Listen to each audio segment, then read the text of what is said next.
Good evening. Well, the 5th of November at the Paradise wasn't so great. And we're also going to have a look at a new policy of Red Bull. It seems like they're going to get serious. And of course, we're going to look forward to our next home match versus the Traditionsverein since 1900, Borussia Mönchengladbach. Welcome to Bulls in Red.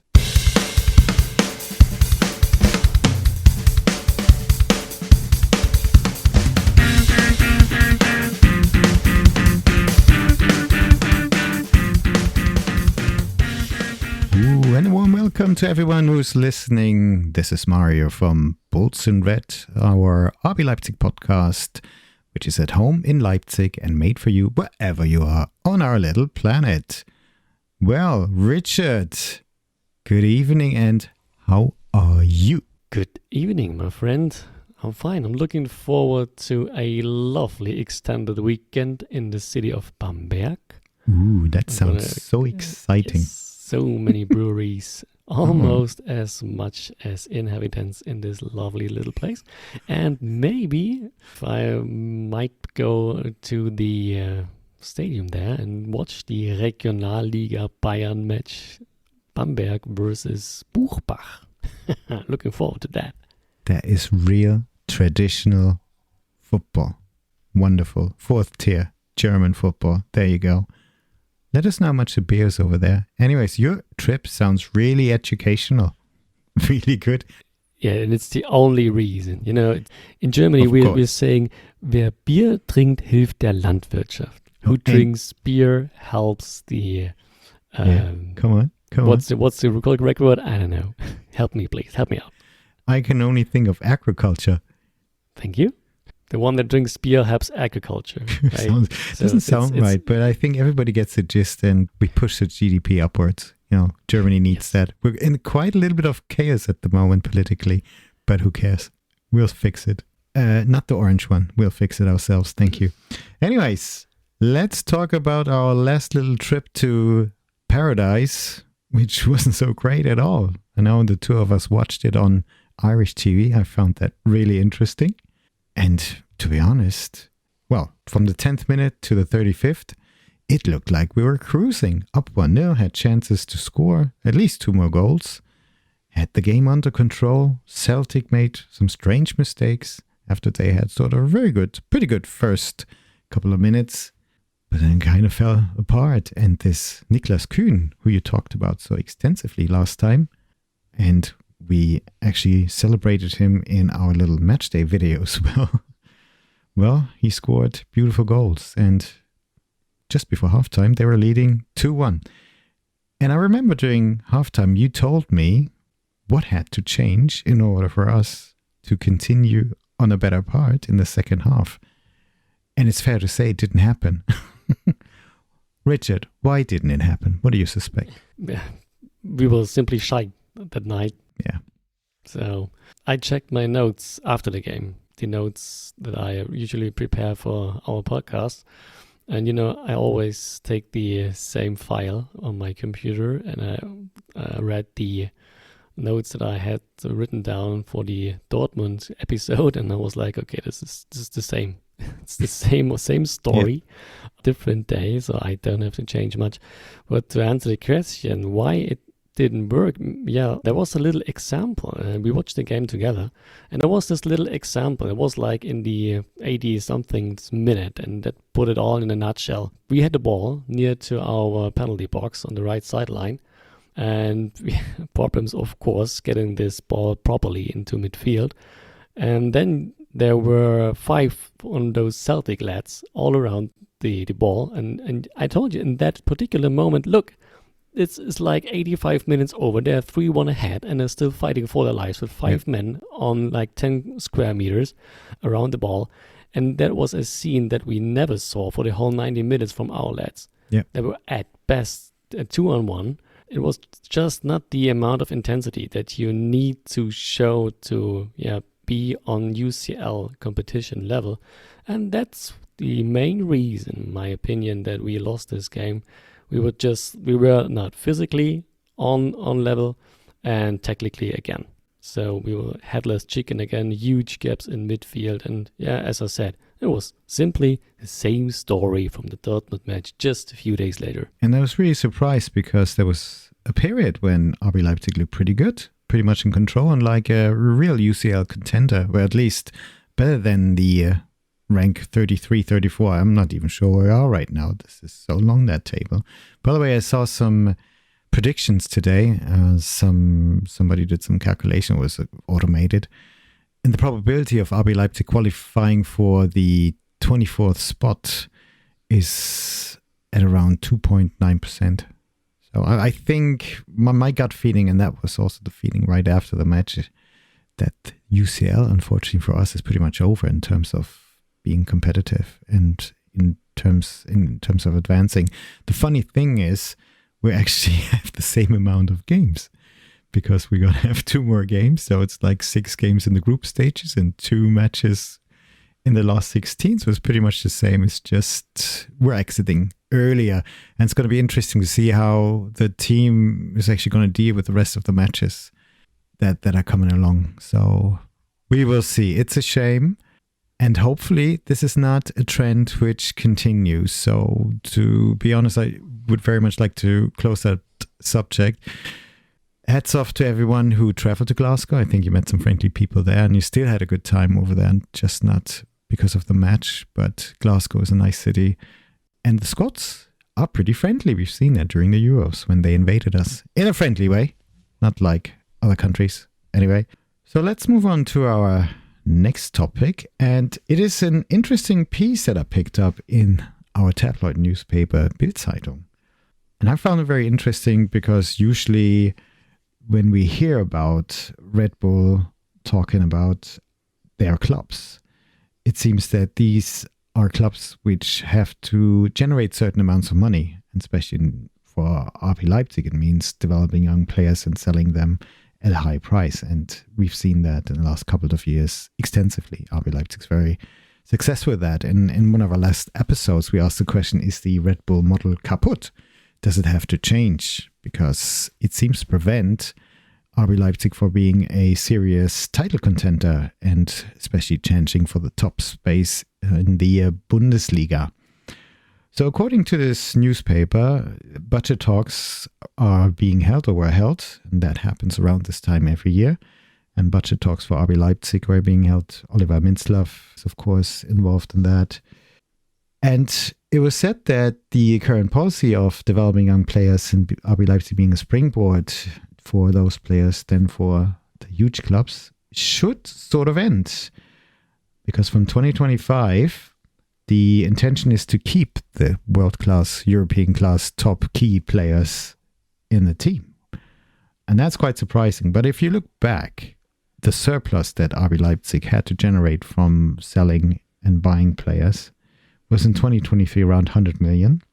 And in 2024, wait for it, 60 million. That's the amount that you mentioned in one of our last episodes in the first season when we talked about Danny Olmo. And you said, well, maybe we have to sell him because he's budgeted for. And your figure was 60 million. So you had some inside information, didn't you? I'm simply a genius, right? Oh, possibly you're a genius. I wouldn't know. Anyway, so that was spot on. And in that newspaper, it actually said RB Leipzig exceeded those numbers in those, at least for those 2 years. So with the arrival of Jürgen Klopp as being head of global soccer within Red Bull and looking at all these Red Bull clubs from a strategic level, it was decided to give RB Leipzig a chance to be a serious title contender. And consequently, players like Xavi should stay at Leipzig. So apparently, RB Leipzig is planning to talk to PSG from January with the aim to purchase Xavi Simons next year. And it's sort of rumored that PSG wants around 80 million. RB Leipzig is able to pay about 55 to 60 million immediately. And the rest would be covered by a certain percentage when they sell Xavi on, then to a bigger club. I don't know when. But he's a key piece of puzzle for being extremely competitive. And maybe we see this now with the current performance And they also talk about other players like Šeško, Openda, Lukeba, young players who can develop at our club or RB Leipzig. And in order to convince them, the first part is something which they would be open to. Hey, you can develop you into even better player. We have all the infrastructure. We play in one of the toughest leagues in Europe. And you can play internationally as well. And here's the additional reason why you should stay here. And we're seriously gonna contend for trophies by keeping the top class players like you in our team. Keep them together to have that cohesion and be a lot more competitive. So they mentioned those players. They also mentioned Raum, Gulaschi, and Orban. One of the key factors should remain at the club as well. In the regards of Schlager, talks are going to start in January as well, because I suppose he mentioned that he likes the English Premier League and he seems to be a fan of Arsenal. So they try to keep him here longer. And they suspect, with the arrival of sporting director Marco Schäfer from the club where they both were, he wasn't playing there at the time. Well, they both were part of VfL Wolfsburg. They know each other well, so on a personal level, there shouldn't be any problems. Also, an interesting they mention is there are a couple of players who can remain at the club if they're willing to be a backup. You know, players who come in when the team rotates. And they refer to Henrys, Campbell, Paulsen, so these players. But money still needs to be generated, predominantly, please, with players who don't want to stay at RB Leipzig and who the club doesn't really support in the long run. And unfortunately, it's players like Paulsen and Elmas. They're mentioned here as well. And I also would like to think, if Tottenham Hotspurs were to buy Timo Werner at a decent price, nobody would object either. So there you go. In the long run, or in the medium term, RB Leipzig intends to have at least one top-class player or a young player who could develop into a top-class player, I guess somebody like Bichabu, for example, on each position in the squad. And combine that with people already at that top-class level, I think that could be really powerful. And now I seem to understand a little bit more why they attracted Jürgen Klopp, because Jürgen Klopp not only has the knowledge and the experience, he also has a reputation and probably the strategic view as well. And in that regards, maybe that has already helped to shift their strategy. And right now, it is still very abstract because we haven't seen it, but it's going to be interesting to watch. So in this article, they really concentrate on all the players. And I like to go back to the last two games and your comments you made about the Dortmund game and Celtic game. And with the Celtic game, we both watched it. And like I mentioned before, you had certain ideas how Marco Rose could change things around in order to have a different team in the second half. Because if you look at last weekend when Liverpool played in Brighton, Liverpool was in the first half not very aggressive, intense. They were without energy. And Arne Slot just changed a couple of things around in the second half, and there was a completely different team turning that match around. Now, we are aware of the fact that the squad, the roster is tight. There are not so many players, not so many options. However, I think both of us and all the people who watched the game and were rooting for RB Leipzig would have loved to see a little bit more energy, a little bit more fight, a little bit more smart play. And we know they can do that. We've seen this before.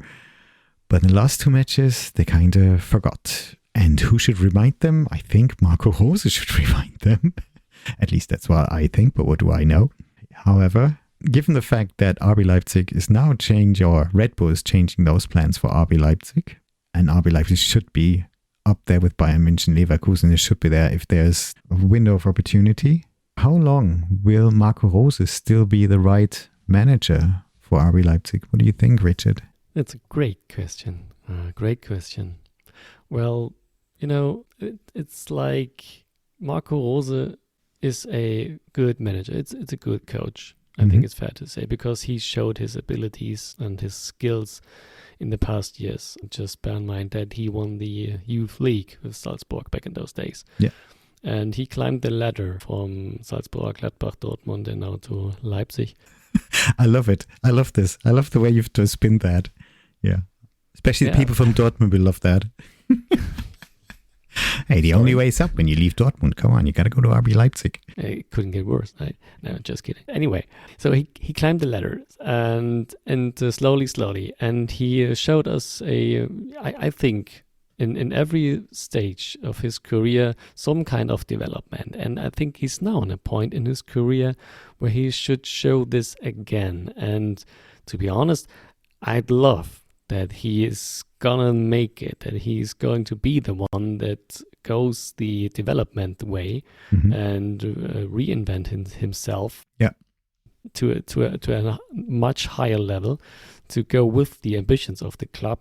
But from what I have seen in the last few matches or since the beginning of the season, though I wasn't the skeptical guy regarding to Marco Rose, but if I look back now and see where we are standing now, and we talked about it before the Dortmund match, and I was like, okay, it's maybe possible that we were sitting here 1 week later with at best 1 point, and now it's even worse. We have 0 points, and it's not that bad, okay? Things can happen, but the way it happened, this is what concerns me. That's a difference. And I want to see in the upcoming weeks, not results. Results are great, and it's a sports in football, and in every sport in football, maybe more than in other sports in this shortened period of time. Results are more important than anything else.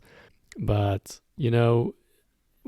finding winning ways without performing well will keep in his job. He will stay in charge, but finding winning ways without developing the team and developing yourself as a coach will not make him part of the long-term development of RB Leipzig.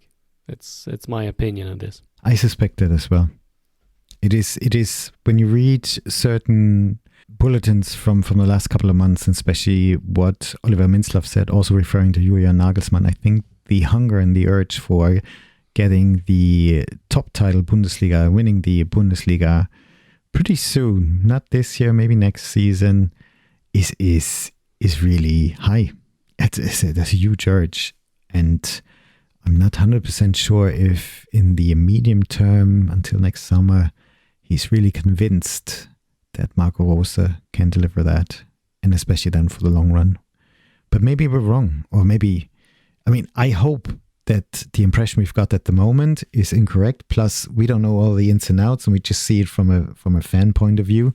So we're not the experts, but we've been watching football for a long time. So certain things we do recognize. And from an emotional factor, and the fact that he is at home at Leipzig, he is from Leipzig, and would be a wonderful story. And the guy from Schkeuditz, Gebel, would come into the first squad maybe in the second half of the season, and maybe even make it in the new season into the squad would be such a fairy tale.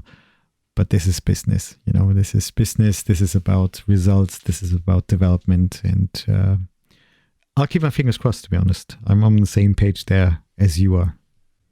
But at the moment, it's quite challenging to stay upbeat. So I am pleased about the change of this strategy, and I'll keep my fingers crossed. That's all we can do. Should be exciting. So let's move on. Saturday night, 6:30 local time. We're gonna meet Borussia Mönchengladbach. Introducing our next opponent, their Gegnercheck. It's really interesting because they had a rocky start to the season. However, last weekend they were on a high with that 4-1 win versus Werder Bremen, and Mr. Kleindienst, who came in from Heidenheim. I think he had a very good performance as well. And their coach, I quite like their coach. I don't have his name in my mind yet, but he's been there. Is he there for the third season now? And he said, we are in a process. We are in a process, and not all things going to go smoothly. And maybe that's something to watch as well. And I'm really surprised that he's still there. He's still there. The teams Gladbach hasn't really performed in the last couple of years. And it's such a big club. They hate us, by the way. But it's such a big club, and especially in the 70s, they were neck and neck. They locked their horns with the mighty Bayern München. They won a lot of German trophies, also international. Great players came out, those teams as well. And in the 80s, it fizzled off a little bit. They were still successful. And, well, eventually got relegated as well, I think. So, long tradition. Oh, they always come with this banner to those matches, especially to Leipzig. As the banner says, Traditionsverein seit 1900. So it's like a traditional club since 1900. So they managed to have tradition from the first day of their existence. I wonder how they did it, but nobody can tell me. Richard, what do you expect? Are we in for a treat? Well, it's going to be an entertaining match. Okay. Because I will explain this a little later. I would like to add something because I'm impressed too about the patience of the Gladbach management, that their manager Gerardo Seoane is still there. So he took over from the beginning, from the start of the last season. Okay. And they finished like 13th or 14th place. And they managed to get only 34 points, only 7 wins, and it was like, yeah, it's a shitty season. Yeah. Okay, they lost Hoffmann to Leverkusen, and they lost Stindl before the season. Okay, that was expectable. It was to expect that they will have a tough season, but I think that was not the outcome that they wanted. That was in their minds. So I'm impressed that he's still on the sideline. And if you look at the recent results now into the actual season, they're dangerous. They are dangerous because they show clear signs of improvement. There are 2 keys I would like to show you because those are the main factors, in my opinion, that they are so strong. And first of all, their squad is almost the same as last season. All of their usual starters of their, so to say, the base personnel is still the same. So we still have Julian Weigl, Nico Elvedi, Frank Honorat, Joe Skelly, Luca Netz, Rocco Reitz, and the now veteran Alassane Plea are still there. And all of those players are pretty important for that squad. And they managed to find the proper additions to fill their needs, to fill their holes that were still there with the absence now of Stindl and Hofmann. And they acquired Kevin Stöger, who fits remarkably well in that squad. It's impressive what he shows week after week after week. And of course, and you named him already, Tim Kleindienst, the uprising star from Heidenheim, already 28 years old, if I'm correct. And it seems like that he is still in an ascending form, and that's quite astonishing, quite remarkable how he is able to do that. And with this consistency on the sideline with the manager, and this consistency within their squad, and those key additions with Stöger and Kleindienst, they are a really, really dangerous team.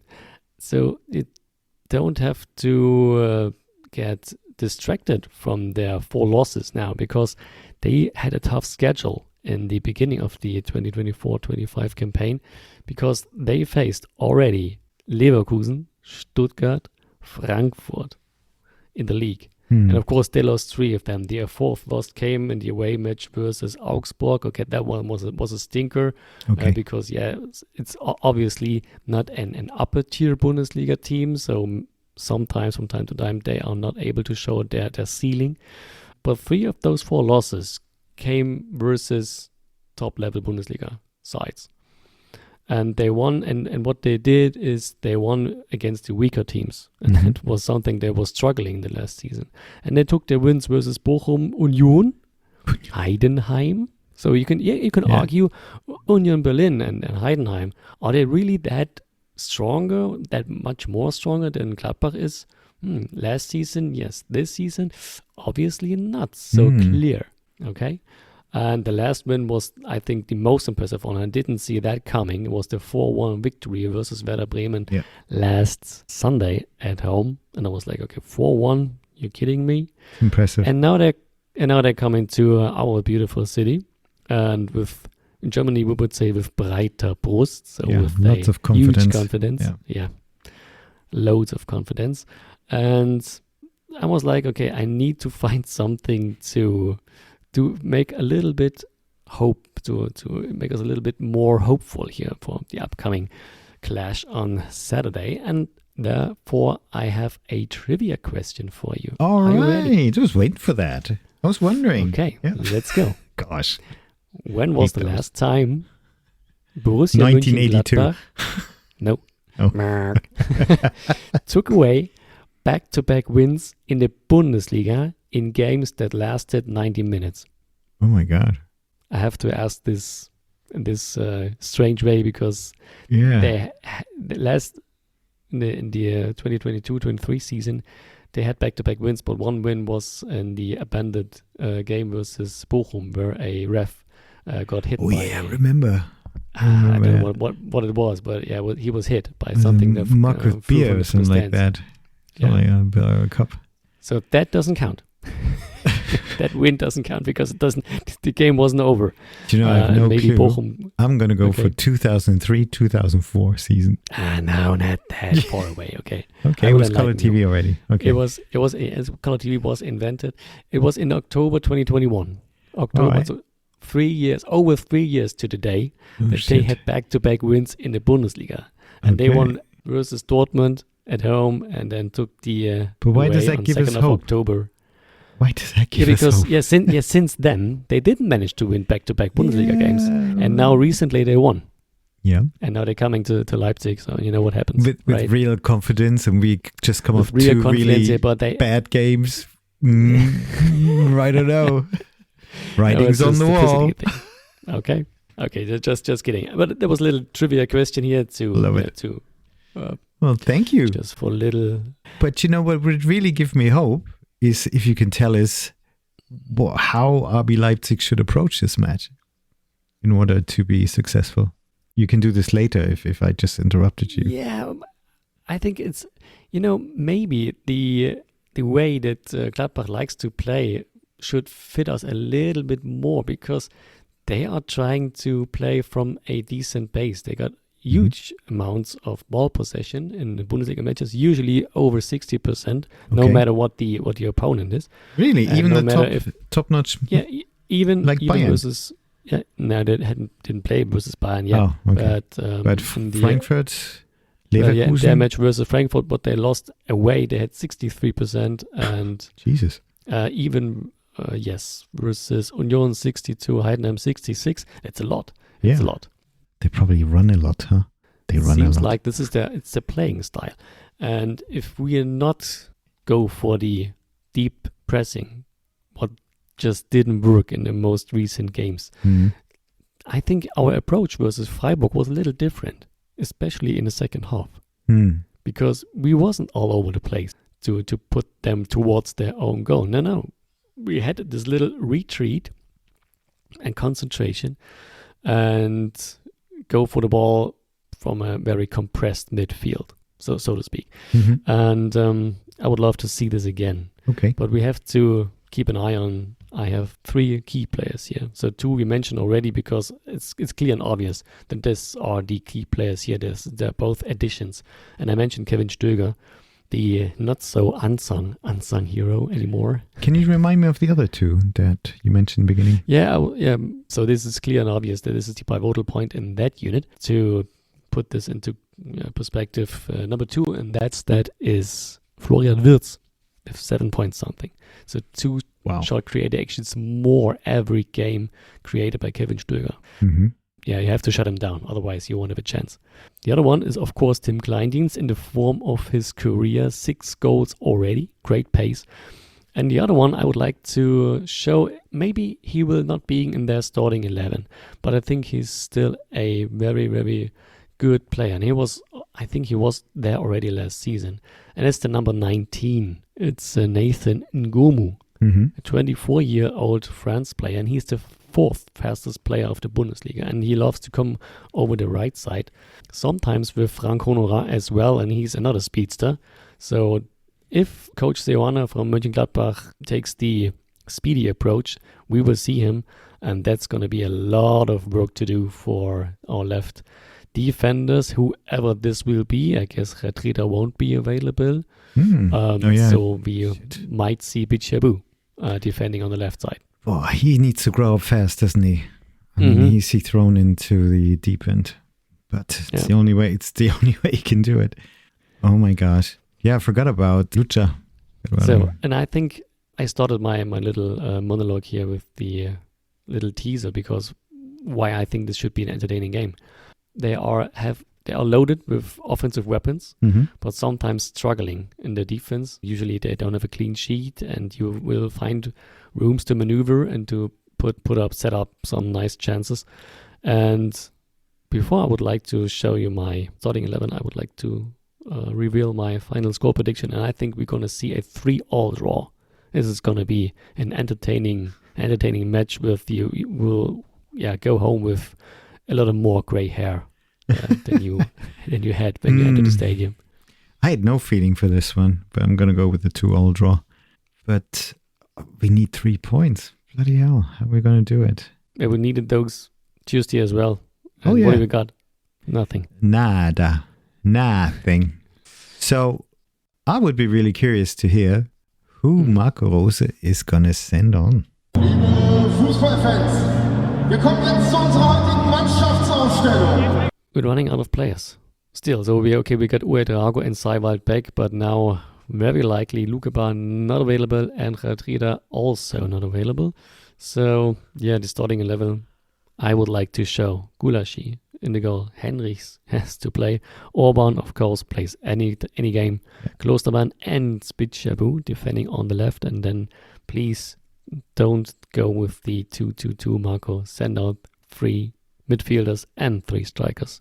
Kampel, Haidara, and Nusa, Shesko, Openda, and Baumgartner. I think Baumgartner is one of a few players of our squad that are improving. It shows improvements from game to game. Just little steps, but I think, yes, they are there. Wow, it's an unusual starting 11, to be honest. Unusual lineup, and especially in defense. Do we have any defenders left on the bench? Is there anybody? Hello? What? Maybe Lukeba, if he is okay, because I don't think that he has something serious. Okay. It's not a serious injury. It's more like a thing of caution. Okay. So that you don't want to send him out, and maybe that leads to a much more worse injury, so that you want to prevent that. All right. Well, from the supporters' point of view, I think everybody's going to be there. But I just hope people are patient. You know, this is a team which is going to operate a little bit differently, and we're probably not going to see the world-class football that we sometimes see. Just give him your support. And please, if at halftime we're down by 2, could happen, or it's 0-0 and was dreadful, and we're just lucky that it's still 0-0, no booing. Just go away, get your beer, come back, yell in the second half, and just push those lads to get the 3 points, because actually 3 points would be great, because afterwards it's that dreaded international break, and this is the first time I would welcome the international break. Thank you, Richard. Very interesting. Thank you for joining me. And this has been another episode of Bulls and Red, our RB Leipzig podcast, which is at home in Leipzig and made forever. Well, forever for wherever you are. Is that going to be forever? Oh my God. Thank you very much for listening. We really appreciate it. If you do like this podcast, please consider subscribing to it. If you wish to leave a comment, you can do this on your favorite platform. We're available on Spotify, Apple, and YouTube and co.